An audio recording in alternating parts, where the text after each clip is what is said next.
So today I decided to make another sculpture, and I set my heart upon making a dragon. This was for a local arts trail, and the theme for that was myths and legends, and to me there is no greater legend than that of a dragon. So without any clear plan or drawing or sketch, I set about bending metal to make this wire frame on which I would build the dragon.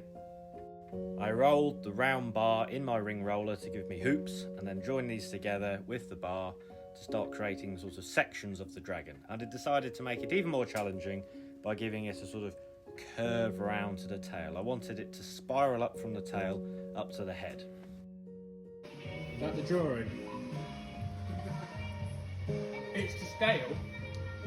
It's not quite right, is it? I've gone wrong. You've gone wrong. Spurred on by Adam's artistic drawing, and it wasn't long before Toby had some artistic inspiration of his own. This is Puff's little sister, Puff the Magic Dragon. Bit of inspiration, isn't it? Bit of something, I don't know. Smaller wings Roadkill? on this one. I don't know if it shoots flames yet. Now it was the head of the dragon that gave me sort of, well, it was the area that I didn't know how to do the most, but by making this sort of 2D shape and then fleshing it out, it started to show me the way.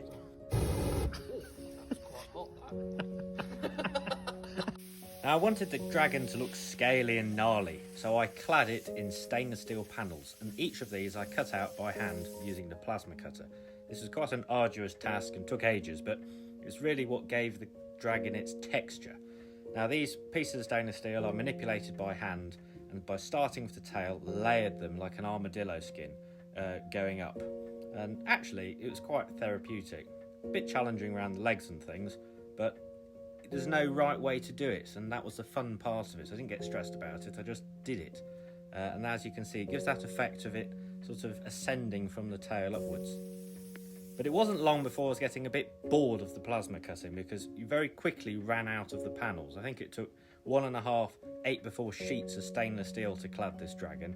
And of course, the idea is in the future is to heat treat the stainless steel with the blowtorch to give it different coloration, some purples and some blues. But I want to do some experiments and some scrap before I commit to this, because I don't really want to mess it up, the heat radiating out. But it should look really good with some colour on it.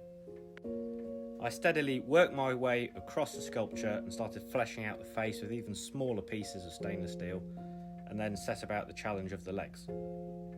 Now, for this sculpture, I didn't use stainless steel MIG wire. I deliberately used steel MIG wire because I wanted the spot welds to bleed with rust and give it that gnarly texture. But for future sculptures, I shall be using stainless MIG wire in a spool gun, so that the stainless welds won't rust and the stainless won't rust, and it'll all be in keeping. Anyway, now it was off to install it, where it was being displayed for the arts trail, and it won a prize for most inventive sculpture. And then time to go off to my favourite spot to take photographs with the aid of the case tractor and a bit of a strop here. And as you can see, with these sculptures you really need a good backdrop to take a picture of them, or else they get lost in the space. So here we have it in position, and me doing my best attempts to take some artistic footage of it, finished and completed. I say finished and completed, it isn't. I haven't tackled the wings yet. That's it for this video. Join us next time where we make something else. Onwards!